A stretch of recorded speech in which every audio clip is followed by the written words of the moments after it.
Assalamu Walaikum. Hello friends, how are you? Welcome back to my another video. In this video, I am going to show you how to make the peel off transaction in PowerPoint. Let's get started. At first, open your PowerPoint presentation. Then go to the transaction menu.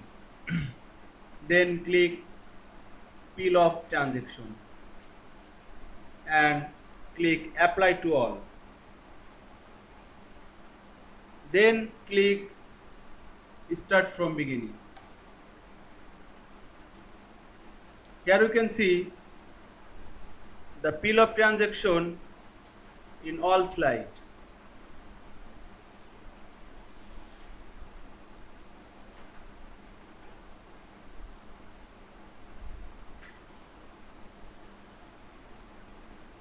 I hope you enjoyed my video. Please like, comment, share and subscribe my channel. Thanks for watching.